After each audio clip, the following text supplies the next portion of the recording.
E aí, gente? Vocês estão bem? Bom demais. Como é que não vai estar bem, né, gente? Num ambiente de adoração desse, né? O céu tá baixinho aqui hoje. Glória a Deus, Deus é bom demais. E aí, quantos ainda têm fome e sede pela palavra de Deus aí? Aê, glória a Deus. Pessoal, a gente quer continuar essa série de mensagens, continuar falando daquilo que o Senhor tem para nos presentear na sua palavra ainda. E a gente está, né, na conferência Partir, e até aqui a gente já tem aprendido sobre a necessidade de, assim como Jesus se partiu, que também a gente esteja nesse lugar de nos partirmos, né? Da mesma forma como o Senhor fez isso para que a gente seja salvo, é importante então que a gente responda aquilo que Cristo fez também nos partindo. E aí a gente falou também sobre essa questão e a importância de que o partir, quando o Senhor partiu o pão, quando o Senhor se partiu, a gente pode então, e pôde então, ter os nossos olhos abertos. A gente falou sobre isso e é muito importante que a gente entenda essa questão de termos os olhos abertos, porque somente com os olhos abertos a gente vai conseguir enxergar com clareza como as coisas realmente são.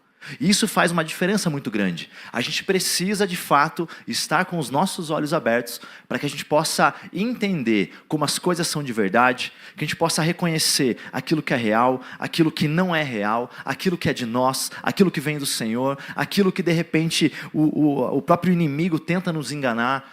Uma vez que nós temos os olhos abertos, uma vez que o Espírito Santo vem e rompe toda a cegueira, tira todas as escamas dos nossos olhos, a gente pode enxergar com verdade aquilo que o Senhor tem para nós. E é fundamental então que a gente tenha os nossos olhos abertos, porque isso nos ajuda também a gente olhar para a nossa vida, olhar para a nossa jornada cristã e falar, poxa vida, eu acho que eu carrego coisas que são desnecessárias.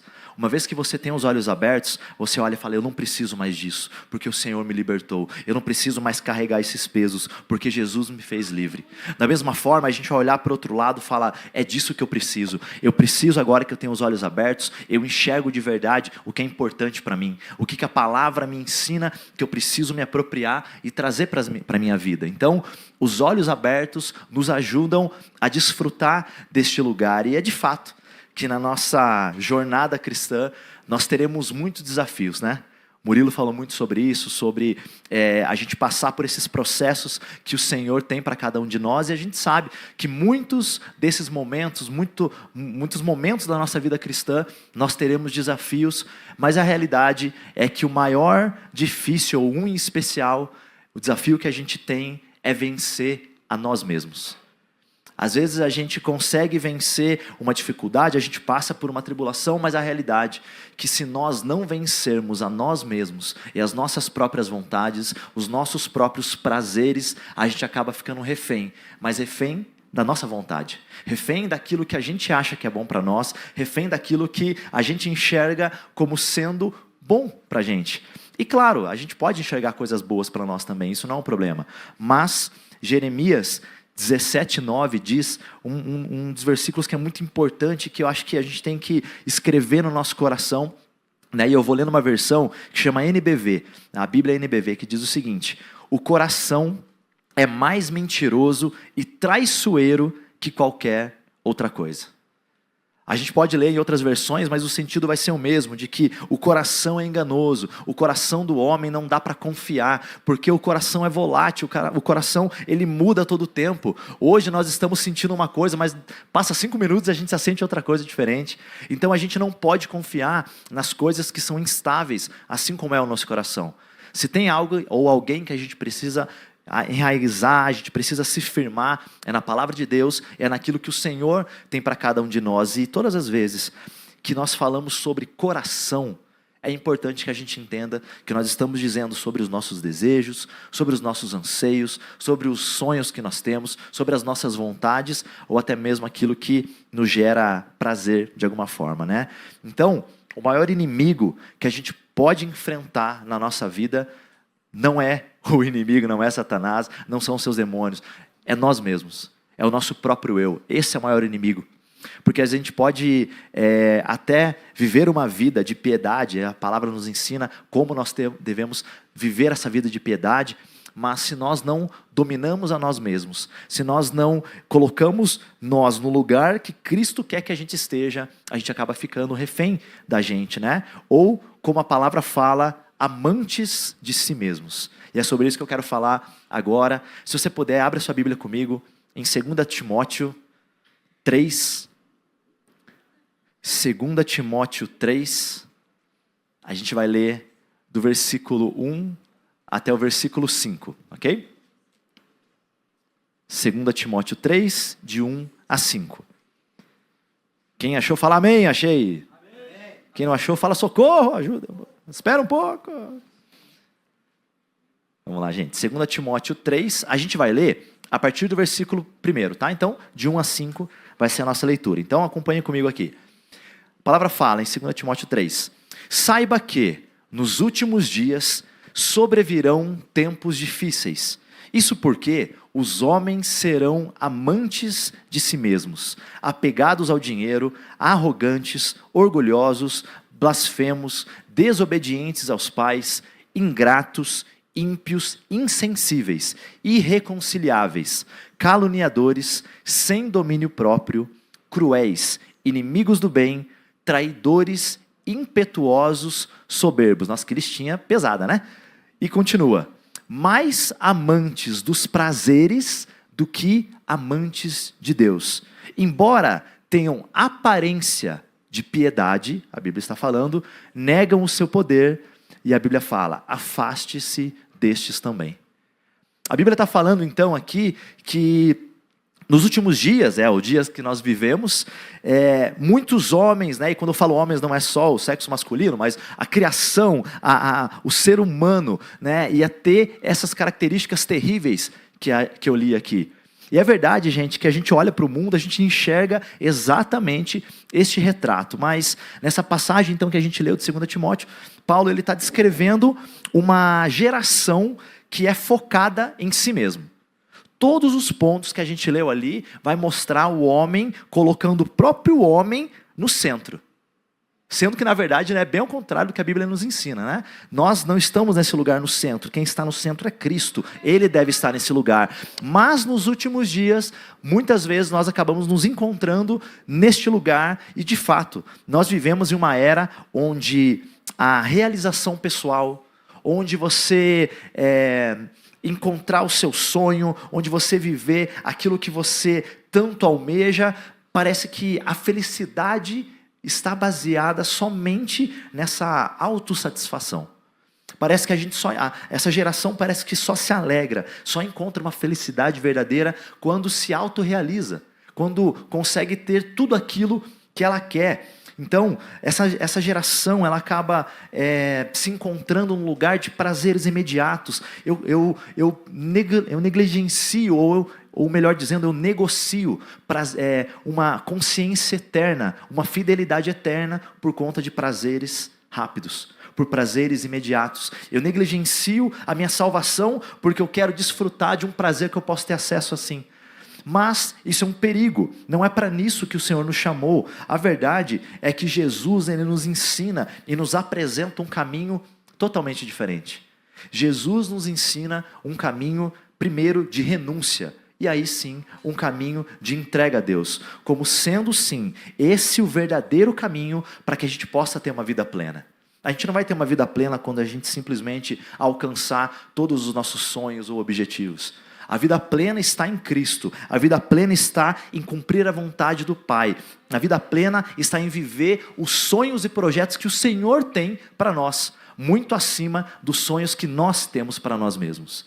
E a realidade é que não há problema em sonhar. Não há problema nenhum. Deus é um Deus que nos faz sonhar, inclusive. Quando a gente olha para a vida de Abrão ainda, não era nem Abraão. Quando era Abrão, a Bíblia fala que o Senhor falou, saia então da sua tenda, olha para o céu. Você está vendo todas essas estrelas que você está vendo? Essa vai ser a sua geração. Esses serão os seus filhos. Você vai ter uma nação gigantesca. Mas pense, eu fico pensando, né? Abrão, ele estava lá na tenda dele. talvez esse foi um sonho que o Senhor queria que ele sonhasse. Então o problema, queridos, não é sonhar. O problema não é desejar coisas, não tem problema nenhum nisso. O problema está enquanto a gente quer simplesmente cumprir os prazeres e os desejos que são nossos em detrimento daquilo que o Senhor quer. Esse é o problema. Então, o mundo nos incentiva cada vez mais a gente buscar os nossos sonhos, abrir para que a gente não abra mão daquilo que a gente quer. É isso que o mundo ensina. Se você quer isso, você tem que batalhar, você tem que ir atrás. Ok? Mas nunca vai abrir mão daquilo que você quer, não importa o que aconteça. Será? Será que de repente a gente tem que entender que mais importante do que aquilo que a gente quer é na verdade o que o Senhor tem para cada um de nós? O mundo não nos ensina isso, pelo contrário. O mundo faz com que a gente olhe para os nossos sonhos, para os nossos projetos, para os nossos desejos e façam com que eles se tornem ídolos. Esse é o problema. Os nossos sonhos, os sonhos dessa geração muitas vezes têm se tornado ídolos, têm ganhado um lugar de idolatria nos nossos corações e, obviamente, não é isso que o Senhor quer para nós. E sabe o que é o pior, amigos? O pior é que muitas vezes, quando nós estamos ainda com os nossos olhos fechados, quando nós ainda não fomos partidos por Cristo, ainda não tivemos essa revelação, a gente olha para um sonho que é nosso e aplica fé no sonho que é nosso. E aí quando a gente se frustra, a gente culpa quem? Culpa a Deus. Como se Ele fosse culpado por nós estarmos frustrados com sonhos que nós colocamos para nós mesmos. Vocês estão entendendo? A gente tem a escolha, a graça do Senhor, de poder ouvir de um Deus que é maravilhoso, que tem sonhos e projetos muito melhores que os nossos. A gente tem essa possibilidade de caminhar com Ele, só que a gente deixa Ele de lado, coloca os nossos sonhos na mesa e fala assim, eu vou aplicar fé nos sonhos que eu coloquei. Só que quando a gente acaba se frustrando, porque o Senhor é bom, glória a Deus por isso. A Bíblia fala que todas as coisas cooperam para o bem daqueles que amam a Deus, certo? E quando fala cooperam para o bem, significa tudo o que for necessário acontecer para que seja bem para você, para que você alcance o bem, vão acontecer. Seja coisas boas aos seus olhos ou sejam coisas ruins aos seus olhos. Às vezes, para a gente encontrar um caminho de graça e de favor de Deus, a gente vai precisar passar pelo deserto. O Murilo falou, o povo de Israel só alcançou a terra prometida depois que eles passaram pelo deserto. E eles passaram reclamando, né? Por isso que demoraram tanto tempo. O Senhor precisou trocar uma geração inteira por causa disso. Então, a gente precisa tomar um cuidado, porque muitas vezes os nossos sonhos e desejos, eles estão substituindo o lugar de graça que o Senhor tem para nós. E uma frase que me choca muito é quando a gente pensa, a gente precisa olhar para as nossas vidas e pensar, se os nossos sonhos, se os nossos desejos, eles servem exclusivamente para que a gente possa ter prazer, se os nossos sonhos, aquilo que a gente anseia, aquilo que a gente corre atrás, é somente para gerar prazer em nós, significa que de alguma forma eles se tornaram ídolos no nosso coração. Os sonhos que o Senhor coloca nas nossas vidas, os sonhos de Deus, nunca param em nós. Os sonhos que o Senhor derrama sobre nós, aquilo que Ele sonha para as nossas vidas, a missão que Ele tem para cada um de nós, precisa transcender a nossa individualidade, é muito maior que o nosso egoísmo. Vocês estão comigo aqui? A gente precisa olhar para Cristo e entender que Cristo tem um caminho oposto. Ele escolheu ser partido por nós. E se nós queremos seguir a Cristo, nós devemos aprender com Ele.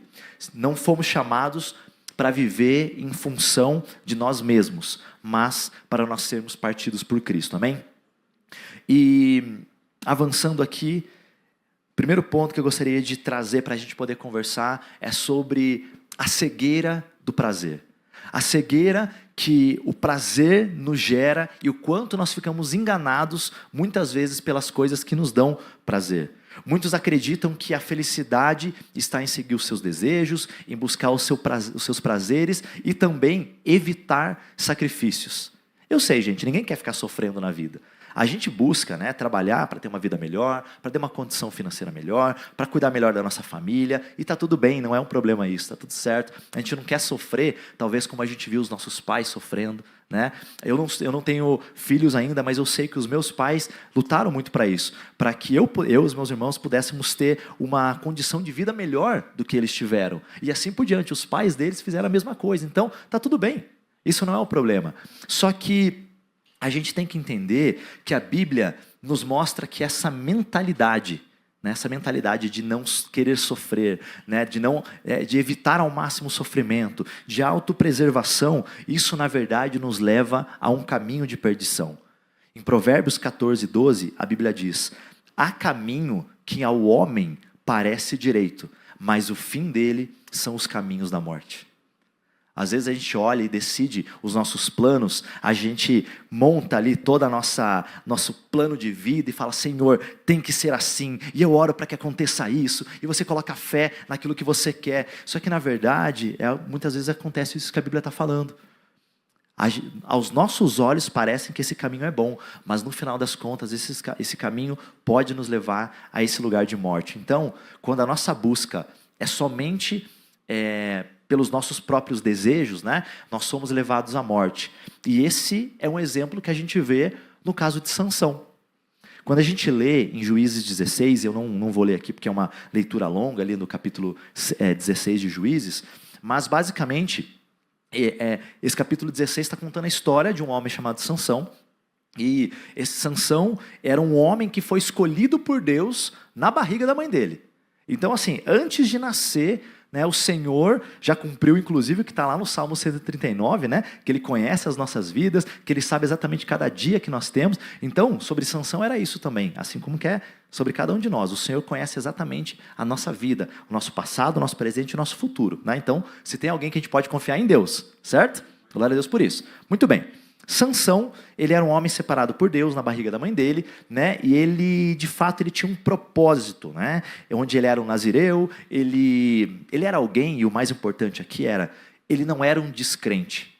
Sansão não era alguém que não conhecia Deus. Sansão era alguém, como eu falei, separado pelo Senhor ainda na barriga da mãe dele.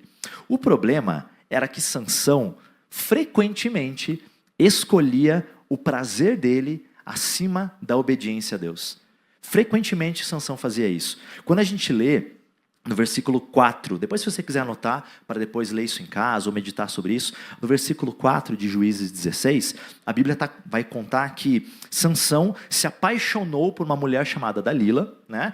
E ele acabou, né, se envolvendo tão grandemente, tão fortemente com essa mulher, que um pouco para frente da história, essa mulher foi quem o traiu. Ele se apaixonou por alguém que o traiu, sendo que, na verdade, o Senhor já tinha dado ordem: olha, não é para você se envolver com esse povo. Mas, como eu falei, Sansão corria atrás dos seus prazeres, ele esquecia da obediência a Deus. Então, a Bíblia fala que, mesmo ele sabendo, é incrível isso, a gente olha para a história e vê que Dalila várias e várias vezes tenta descobrir o segredo da força, né, de Sansão, porque ela queria, na verdade, ela era de um outro povo, ela queria matar Sansão, ela queria acabar com a vida de Sansão, mas ele estava tão cego pelo seu prazer, né, ele estava tão cego talvez pela beleza dela, estava tão cego, né, pela essa vida de erro que ele estava ali, que ele não conseguia enxergar a verdade. Todas as vezes que o prazer que nós temos sobrepõe a obediência a Deus, a gente se torna cego. Se tornando cego, a gente não percebe o que está claramente na nossa frente. Quando eu olho para a vida de Sansão e vendo toda essa história, eu lia indignado, falando: como é que pode, Sansão? Como é que você pode ser, né, tongo desse jeito? Você não está vendo que ela está fazendo isso? Você fala um negócio para ela que é: se trouxer um copo com Coca-Cola zero aqui para mim e eu tomar, vai acabar minha força. Milagrosamente aparecia um copo com Coca Zero para ele lá, né? E aí ele tomava, aí vinha o pessoal tentar atacar ele. Beleza, aí daqui a pouco, não, é porque se eu tomar, na verdade, né, como que é o nome do refrigerante que tem aqui? Mate-Coro. Toma o Mate-Coro lá, que é ele que acaba com a minha força e tudo mais. Aí a Dalila trazia lá o Mate-Coro, e mesmo assim, né, isso repetidas e repetidas vezes, e ainda assim ele não enxergava, ele não fazia diferente. Eu olhava para Sansão e falava, rapaz, tu é devagar, né, meu jovem? Você tá de parabéns, né? Então, Sansão, eu olhava, cara, será que ele é burrice? Não é possível, ele deve ser meio burro, né? Não é possível. Mas a verdade, gente, não é que é burrice. A verdade é que Sansão estava cego. Sansão estava tão imerso no prazer que ele recebia, que ele não conseguia enxergar as coisas de verdade. E esse é o perigo de a gente se mover pelos nossos prazeres. Alguém aqui já foi no mercado quando você estava com fome? Como que é? Vamos imaginar o seguinte. Eu vou no mercado sem fome. Você precisa ir comprar um detergente. Beleza. Se você está sem fome, você vai no mercado, né? Tudo bem que mulheres às vezes acabam fazendo outras coisas, né? Tem diferente. Lá em casa é assim. Independente se está com fome ou se não está com fome, minha esposa passa em todos os corredores, né? Tudo bem. Mas não é meu caso. Se eu preciso comprar um detergente, eu vou exatamente na prateleira do detergente, pego o detergente, vou no caixa e vou embora. Ponto. É isso, né? Mas, quando você está com fome, você precisa ir no mercado para comprar detergente. Mas daí você passa perto, né, ali de um pãozinho e fala, vou levar um pãozinho também. Aproveitar, né, que eu estou levando aqui. Pãozinho. Tem uma bolachinha, vou levar uma bolachinha também. Mas tem carne, vou pegar carne também. Gente, você foi com um objetivo. Você tinha uma missão, uma tarefa, que era buscar o detergente. Só que você voltou com tantas outras coisas que não era para você voltar. Trazendo para o nosso exemplo aqui.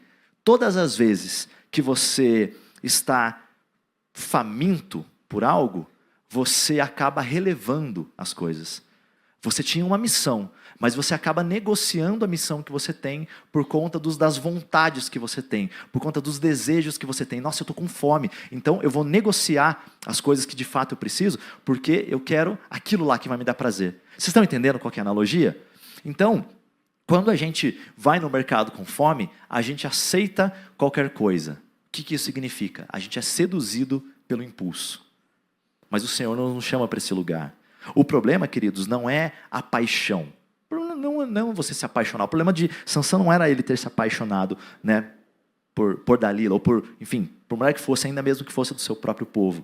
O problema é quando a gente está tão seduzido por esse amor ou por essa paixão, que a gente negligencia coisas que não deveríamos negligenciar. Às vezes, a gente está tão envolvido no prazer que a gente negligencia a nossa santidade.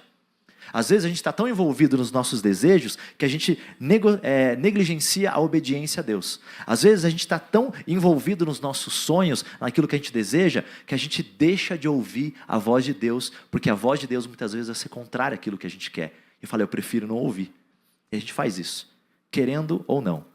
Naturalmente a gente vai para esse lugar, porque afinal de contas, como eu falei, nós estamos cegos pelo nosso prazer. Então, assim como Sansão, muitos cristãos não percebem que estão cegos pelas suas próprias vontades e pelas coisas que lhes dão prazer. E, gente, isso pode ser tudo. Isso pode ser tudo. Não precisa necessariamente ser pecado, tá, gente? Às vezes, a gente está tão envolvido com o projeto de vida que nós temos, que a gente trilhou todo esse plano, mas a gente não perguntou se Deus queria isso para a gente também. A gente está seduzido por isso. A gente está cego por causa desse objetivo. Às vezes, queridos, a gente pode, inclusive, se tornar cego por causa do nosso ministério. Olha isso. A gente pode se tornar cego. O Senhor nos deu, né, um chamado, o Senhor nos chamou para algo, mas não é porque Ele chamou que a gente simplesmente vai pegar as coisas, vamos nessa, agora é isso, e não sei o quê. Não. O Senhor tem tempo para tudo. Davi foi ungido rei, mas ele demorou quase 20 anos, ou mais que 20 anos, para assumir o posto. Nesse meio tempo ele estava fugindo, né, de Saul, estava crescendo, estava sendo desenvolvido. Mas, meu Deus, o Senhor falou que eu vou ser rei. Ele foi lá bater na porta do palácio, negligenciar o chamado dele, a missão dele? Ele podia ter feito isso. Ele teve chances, inclusive, de usurpar o trono de Saul. Ele poderia ter matado Saul em várias oportunidades. Afinal de contas, ele já era rei. Ele já poderia ser rei. Deus falou que ele seria rei. Mas ele entendeu que eu não vou fazer isso de qualquer forma. Eu não vou cumprir a missão que o Senhor me deu de qualquer forma. Eu quero fazer não só o que o Senhor me falou para fazer, mas eu quero fazer da forma, do jeito, do tempo que o Senhor me chamou para fazer. Amém? Então, a gente precisa entender isso. E esse é o problema. Porque a gente acha que a gente está tão, né, nossa, nós estamos na igreja, então, né, estamos cuidando com relação ao pecado, mas é verdade, gente, que além do pecado que a gente tem que cuidar para a gente não cometer, a gente muitas vezes está com esses outros ídolos no nosso coração e não percebe. Nós podemos aparentar ser crentes obedientes, mas o nosso coração está longe de Deus. Lembra que a gente leu ali em 2 Timóteo, que ele fala no final, as pessoas, né, elas, imagina, deu toda a lista de como estavam as pessoas e no final fala, elas tinham aparência de piedade, elas pareciam ser pessoas santas, pareciam ser pessoas tementes a Deus, pareciam ser pessoas obedientes, mas a realidade é que elas carregavam toda aquela carga que na verdade era bem contrária ao que o Senhor tem. Percebem, queridos? Isso é um retrato muitas vezes das nossas vidas. Então a gente precisa entender que nós muitas vezes nos tornamos viciados em nós mesmos, viciados em cumprir os nossos desejos, viciados em fazer só aquilo que a gente quer. Em Eclesiastes 2, versículo 10 ao 11, a palavra fala: e tudo quanto desejaram os meus olhos, isso meu Deus, Salomão falando, e tudo quanto desejaram os meus olhos, não lhes neguei, nem privei o meu coração de alegria alguma. E eis que tudo era vaidade e aflição de espírito, e que proveito nenhum havia debaixo do céu. Você imagine Salomão, ele olhou, né, e ele fala assim, gente, tudo que eu queria, tudo que eu desejei eu tive. Tudo aquilo que eu quis alcançar, eu encontrei. Mas sabe o que no final das contas eu entendi? Que mesmo que eu tivesse encontrado tudo aquilo que eu desejava, eu olhei que tudo isso era vaidade, tudo isso era passageiro, tudo isso não ia acrescentar algo verdadeiro na minha vida. Muitas vezes a gente corre atrás das coisas, achando que essa vai ser a grande felicidade das nossas vidas, mas a gente acaba se deparando com um lugar de vaidade. E Salomão foi quem nos ensina sobre isso também. Por isso, queridos, quem vive apenas para os próprios desejos está caminhando para a perdição, mas quem se submete a Deus de verdade vai encontrar a vida e a vida eterna. Quem se submete a Deus vai encontrar a fonte das águas da vida, que de verdade vão inundar o nosso interior e vão substituir qualquer desejo raso, qualquer prazer imediato ou momentâneo, mas vai nos conectar para sempre com a glória de Cristo, que vai fazer com que a gente esteja mais próximo dele e a gente cumpra exatamente o que o Senhor tem para nós. Amém? Seguindo aqui, o segundo ponto. Quando os nossos sonhos se tornam ídolos. Em Êxodo 20, versículo 3 diz: não terás outros deuses diante de mim. Isso é o próprio Deus dizendo, não terás outros deuses diante de mim. E gente, se a gente olhar para o nosso mundo, a gente percebe que o mundo como um todo é idólatra. O mundo como um todo. Aí eu falo, mas não é somente de imagens ou de esculturas, não é só sobre isso. Tem essa parte, mas é verdade que nós podemos idolatrar qualquer coisa que tome o lugar de Deus. Tudo aquilo que substitui o lugar de Deus no nosso coração se torna um ídolo. Absolutamente qualquer, e pode ser qualquer coisa, gente. Pode ser filhos, pode ser carreira, pode ser próprio ministério, como eu já falei, pode ser desejos que você tem, enfim, pode ser qualquer coisa. Pode se tornar um ídolo quando assume o lugar que é de Deus. E amigos, Deus não divide glória com ninguém. Deus não divide a glória dele com ninguém. Então, ou é Deus, ou é outra coisa. Não é primeiro ou segundo lugar. Ou é Deus, ou é nada. Ponto. Então, Jesus precisa ter esse lugar nas nossas vidas. Então, a gente pode muitas vezes idolatrar coisas que nós queremos, coisas que nós já temos, claro, e também aquelas que com toda força um dia a gente quer ter. Vou dar um exemplo para vocês, bem resumido aqui, né? Eu e minha esposa somos casados há 12 anos, ok? E faz 8 anos que nós estamos na tentativa de engravidar. Esse é um sonho que nós temos no nosso coração, nós temos promessa de Deus para isso. E durante um grande período dessas tentativas e tudo mais, o Senhor, a gente encontrou no nosso coração o lugar que a gente colocou o nosso desejo de gerar, o nosso desejo de ter filho no lugar de Deus. E aí o que acontecia? Mês após mês, quando vinha uma negativa, mês após mês, quando não dava certo a questão da gestação, quem que a gente culpava? Deus. A gente sabe que o Senhor tem promessas, eu sei que o Senhor tem promessas para as nossas vidas. Eu sei que o Senhor um dia nos fará paz. Eu sei disso, eu tenho certeza disso. Mas, ainda que eu saiba disso, esse mesmo sonho não pode tomar lugar de Deus. Eu não posso fazer com que o desejo de ter filhos, ou a mesma promessa de Deus, tome o lugar do próprio Deus.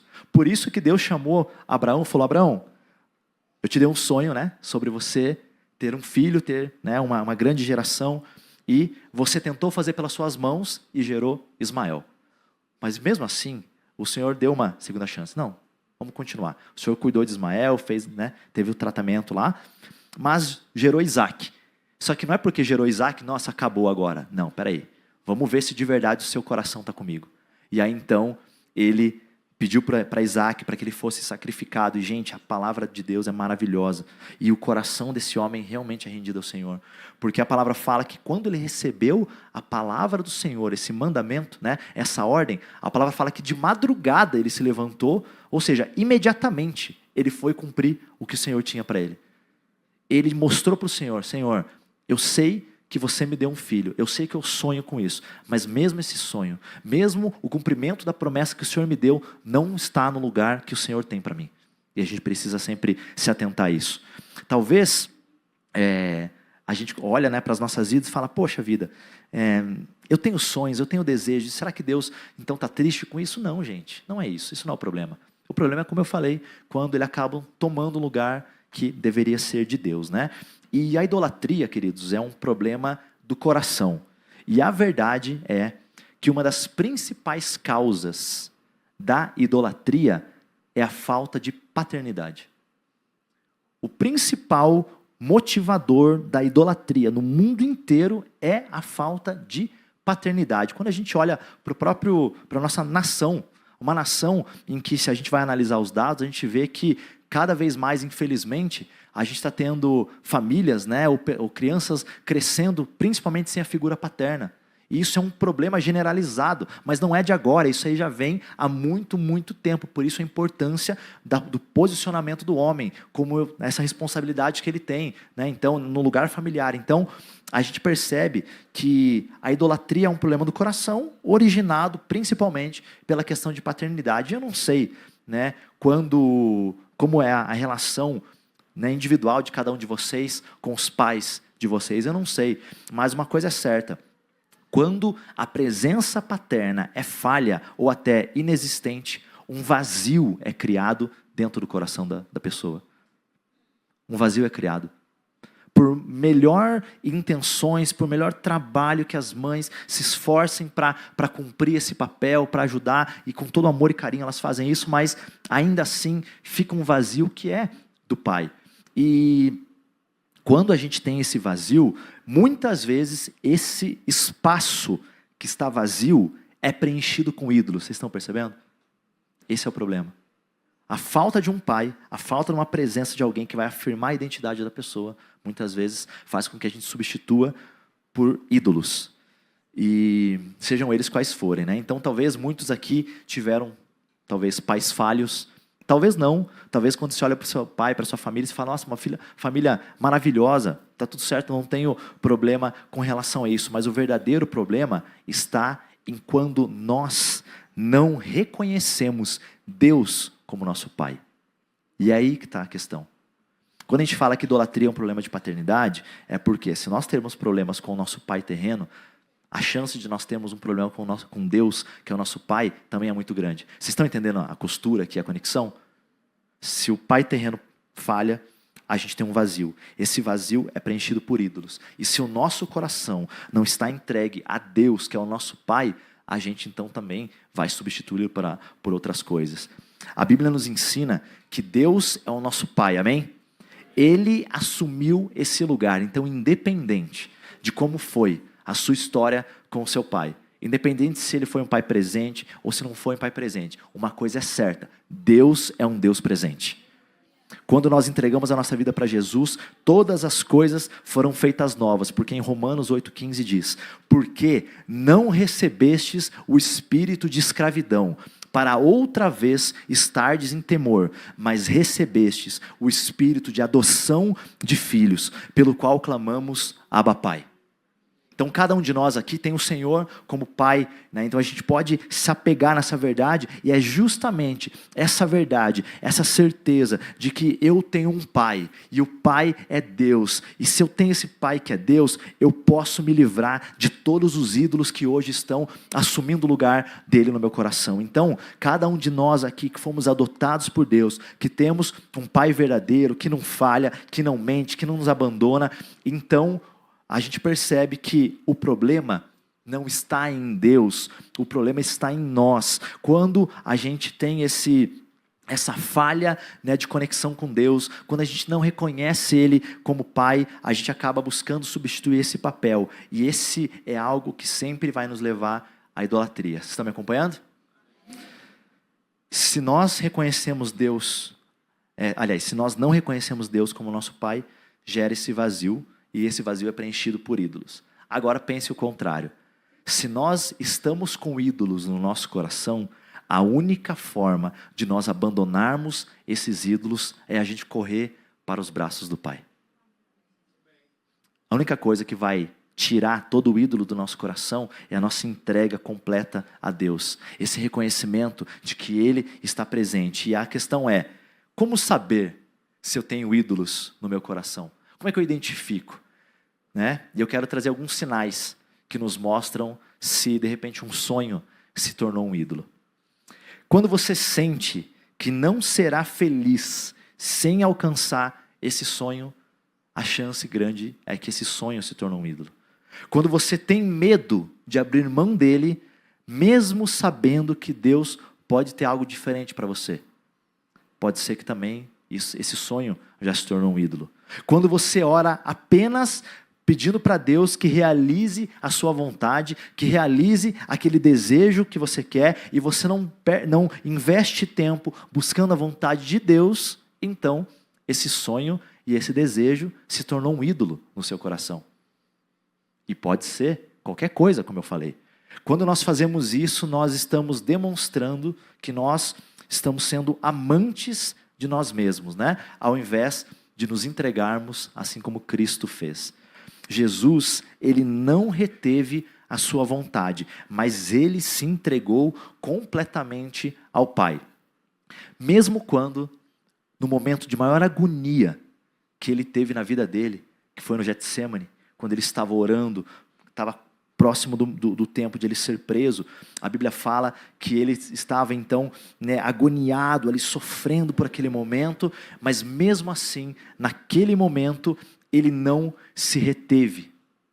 Mesmo no momento de dor, né, quando ele se entregou e falando, Senhor, se possível, passe de mim esse cálice. Gente, aqui tem uma coisa que é extremamente importante, que mexe comigo profundamente.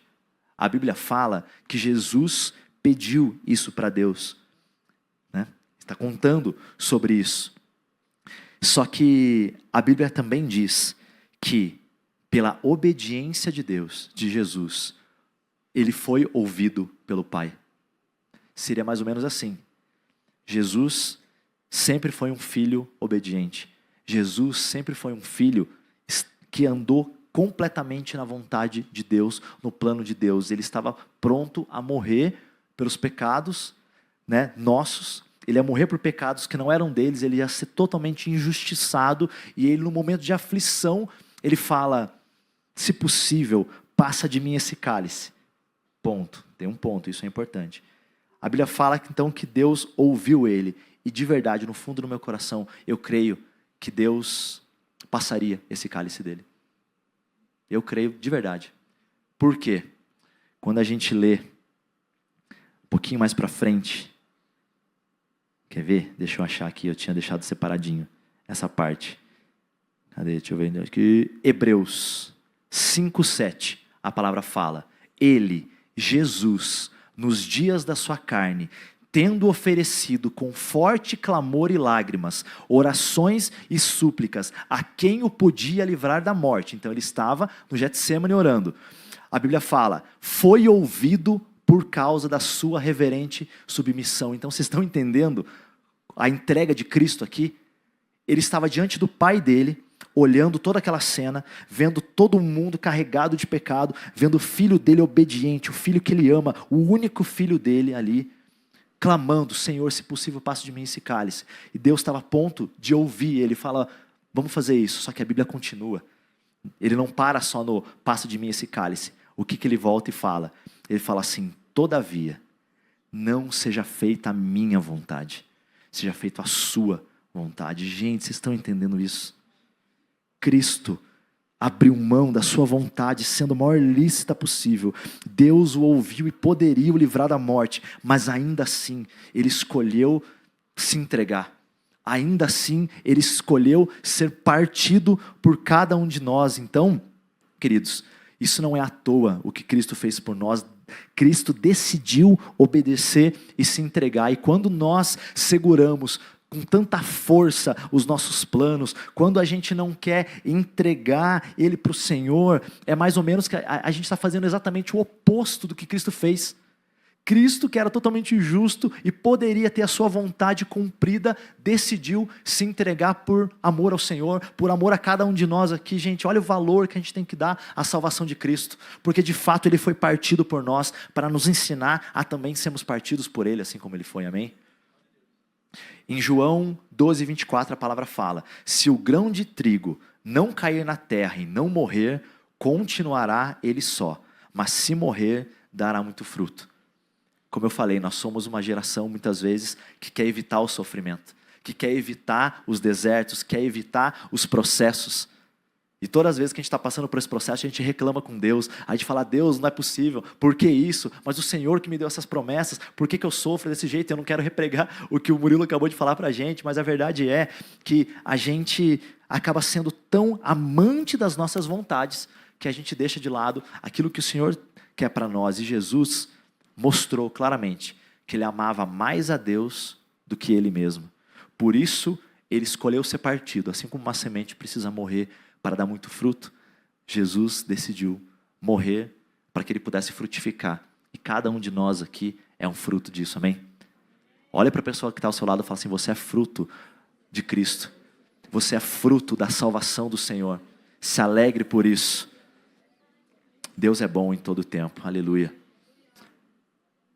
E por último, gente, para a gente poder fechar. O convite do Senhor sempre é a sermos partidos. Lucas 9, 23 fala: se alguém quiser vir após mim, negue-se a si mesmo, tome diariamente a sua cruz e siga-me. Jesus nos chama para segui-lo, e isso significa ser partido como ele foi. É isso. Esse é o chamado. Jesus não pega na nossa mão e fala: ei, agora é mundo de fantasia, vamos, né, só coisa boa, só a bênção vai ser. Não, gente. Jesus fala: olha, se você quiser me seguir, a primeira coisa que você tem que fazer é se negar. Primeira coisa que você tem que fazer. Aí sim, você está se negando, você vai tomar a sua cruz, aí sim você vai me seguir. Esse é o caminho, não é invertido. Não é primeiro você me segue, aí depois você escolhe se você quer a sua cruz ou não, você escolhe se negar. Não, não é isso. Ele, de fato, nos chama para esse lugar. Jesus nos chama para segui-lo, né? E renunciar a nós mesmos. 1 Coríntios 11, 23 e 24. A gente sempre fala disso na ceia. A palavra fala: porque eu recebi do Senhor o que também vos ensinei, que o Senhor Jesus, na noite que foi traído, tomou o pão, e tendo dado graças, o partiu e disse: esse é o meu corpo que é partido por vós. Fazei isto em memória de mim. Jesus não reteve nada de si. Ele se partiu em favor dos outros. Ou seja, você não vai simplesmente abrir mão das suas vontades. Você tem que se partir disso também. Mas o seu partir é para que você possa alimentar outros. A multiplicação acontece quando a gente pega um pão, parte ele e compartilha. Jesus não simplesmente pegou o pão, abençoou e comeu para si.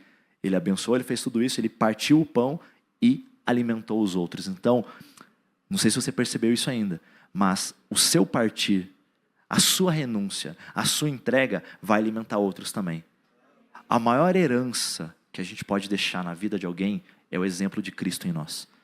A maior herança que vai firmar o coração de alguém em Cristo é o que Cristo tem feito em nós. Então, se tem uma coisa que a gente tem que compartilhar, para qualquer um que seja, é o que Jesus tem transformado nas nossas vidas. Jesus não escolheu anjos para dar essa missão.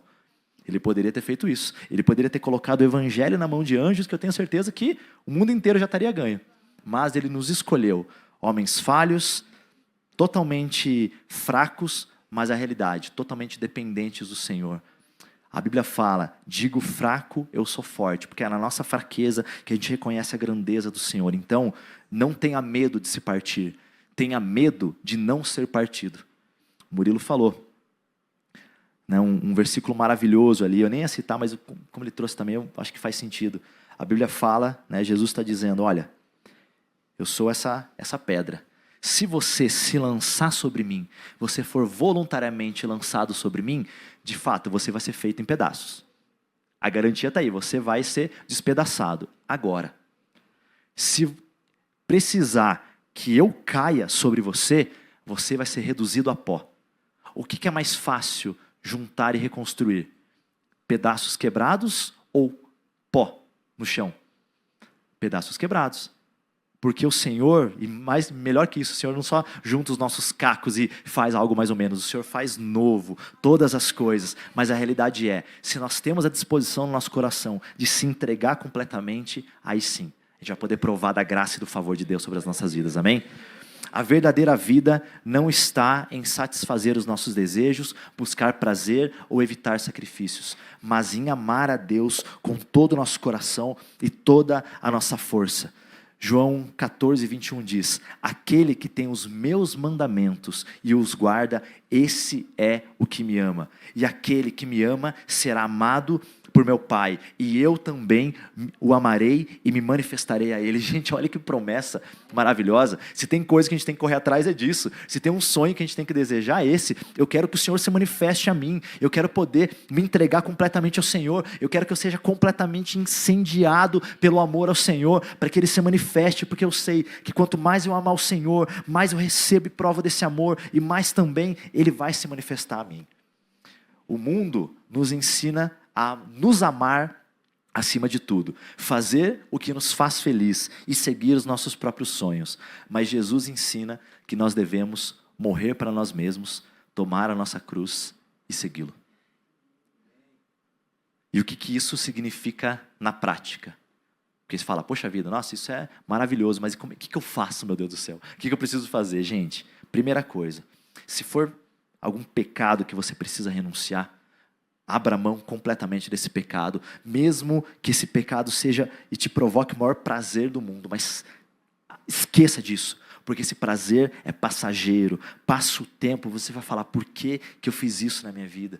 Às vezes a gente é muito jovem, nós somos muito jovens. Ah, mas eu tenho 70, 80 anos. Você ainda é jovem diante da eternidade de Cristo. Você ainda é jovem diante da verdade de Cristo para a sua vida. Então, não importa a idade, importa se você está disposto a se entregar completamente para o Senhor faz nova todas as coisas, amém? Outra coisa, como na prática você se entrega, quando você serve aos outros, ainda que exija sacrifício. Quando você, às vezes, precisa acordar mais cedo que qualquer outra pessoa para chegar aqui na igreja, por exemplo, para servir, isso demonstra que você está se partindo por amor a Deus e amor ao seu irmão. Lembra que eu falei, o sonho e o projeto de Deus não para em nós, ele é compartilhado.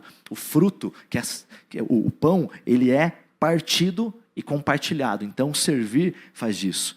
Você consegue morrer para você mesmo quando você busca primeiro o reino de Deus, confiando que Ele vai prover exatamente tudo o que você precisar.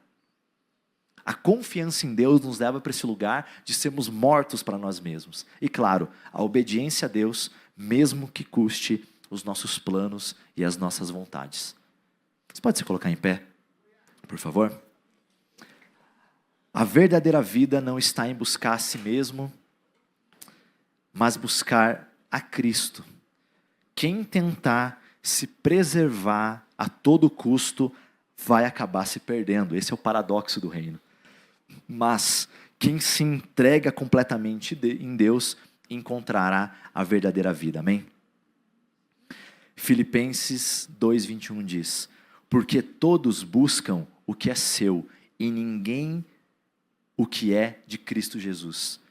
A Bíblia nos ensina a confiar em Deus, mas muitas vezes nós acabamos fazendo o oposto. A gente acaba agindo como se a gente soubesse o que é melhor para nós. Mas nós precisamos voltar à fonte.